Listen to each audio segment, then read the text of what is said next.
Welcome student. आज का हमारा जो टॉपिक है वह है प्रतिरक्षी या एंटीबॉडीज। क्या है? प्रतिरक्षी या एंटीबॉडीज।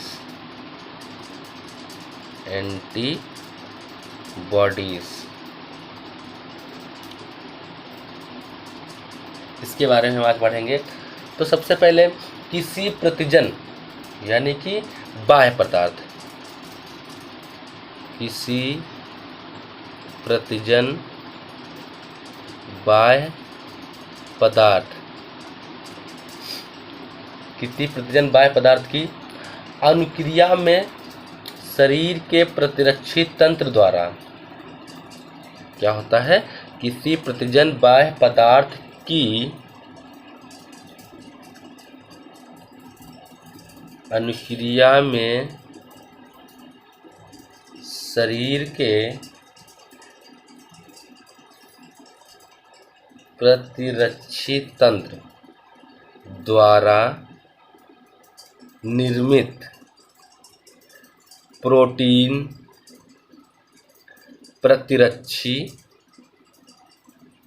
या एंटीबॉडी कहलाता है। बात समझ में आई? यानी कि किसी प्रतिजन या फिर जो भी बाह्य पदार्थ होता है उसकी अनुक्रिया में शरीर के प्रतिरक्षी तंत्र द्वारा निर्मित प्रोटीन प्रतिरक्षी या एंटीबॉडी कहलाता है। यह प्रोटीन इम्यूनोग्लोबिन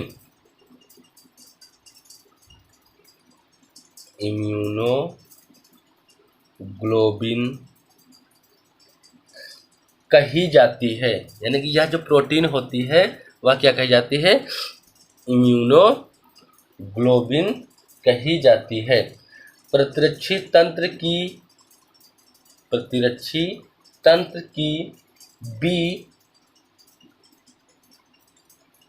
बी लसिकाणु एंटीबॉडीज का निर्माण करती हैं। यानी कि जो प्रतिरक्षी तंत्र की जो बी लसिकाणु होती हैं वह क्या करती हैं? एंटीबॉडीज का निर्माण करती हैं।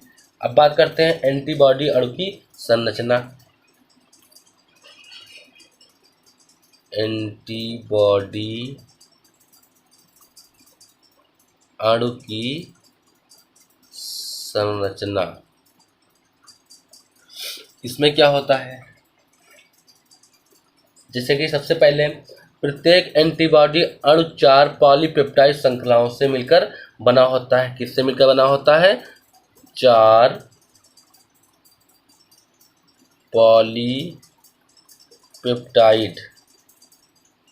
पॉलीपेप्टाइड श्रृंखलाओं से मिलकर बना होता है। इनमें से 2 श्रृंखलाएं भारी, यानी कि इनमें से 2 श्रृंखलाएं भारी व 2 श्रृंखलाएं हल्की कही जाती हैं। एंटीबॉडी अणु वाई आकार का होता है। कैसे आकार का? वाई आकार का होता है, जिसमें 2 भुजाएं होती हैं। प्रत्येक भुजा एक हल्की व एक भारी श्रृंखला से बनी होती है। प्रत्येक श्रृंखला में स्थित क्षेत्र व परिवर्तनशील क्षेत्र होते हैं। परिवर्तनशील क्षेत्र पर एंटीजन बंधन स्थल का निर्माण करता है। ऐसे ही हल्की व भारी श्रृंखलाएं डाइसल्फाइड बंध से जुड़ी होती हैं। किससे जुड़ी होती हैं?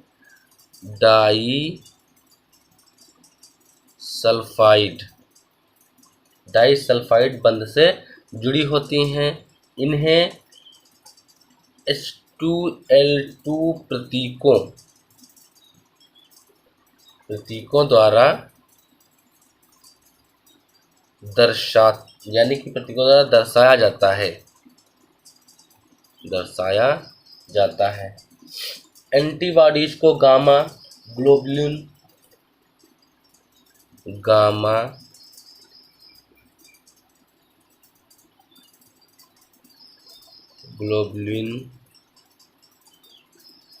भी कहा जाता है। प्रत्येक प्रकार की एंटीबॉडीज एक एंटीजन विशेष के लिए विशिष्टीकृत होती है अथवा एंटीजन एंटीबॉडी के एंटीजन बंधन स्थल पर सटीकता से जुड़ जाता है। एंटीबॉडीज स्थिर क्षेत्र में एंटीबॉडी के अन्य गुणों का निर्धारण करता है। ऐसे ही बहुत अनेकों प्रकार की क्या होता है, प्रतिरक्षा तंत्र की कोशिकाएं, यानी कि प्रतिरक्षा तंत्र की कोशिकाएं भी होती हैं। जैसे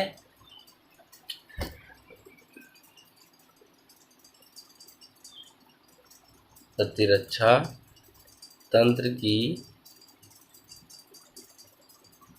कोशिकाएं कौन सी, जैसे टी लिम्फोसाइट, टी लिम्फोसाइट, इसमें क्या होता है, इन लिम्फोसाइट्स का निर्माण अस्थिमज्जा में जबकि परिपक्वन थाइमस ग्रंथि में होता है। इनकी सतह पर उपस्थित प्रतिजन ग्राही प्रतिजनों की कोशिका कला में उपस्थित ग्लाइकोप्रोटीन को पहचानने में सक्षम होता है। उसी प्रकार इस ग्लाइकोप्रोटीन को मेजर हिस्टो कंपैटिबिलिटी कॉम्प्लेक्स यानी कि MHC कहते हैं, MHC कहते हैं। इसी प्रकार से बहुत सारे प्रतिजन निर्धारक कोशिकाएं या फिर प्रतिजन क्या होता है इसको भी जान लेते हैं। प्रतिजन एंटीजन का शाब्दिक, यानी कि प्रतिजन एंटीजन का शाब्दिक अर्थ है एंटीबॉडीज जनरेटिंग अर्थात प्रतिरक्षी उत्पादन करने वाला। यह रोगजनकों सहित सभी कोशिकाओं की सतह पर पाए जाते हैं। प्रतिजन मुख्यतः प्रोटीन या ग्लाइकोप्रोटीन होते हैं, लेकिन यह अन्य किसी रासायनिक प्रकृति के भी हो सकते हैं। तो आज की क्लास के लिए इतना ही। Thank you class.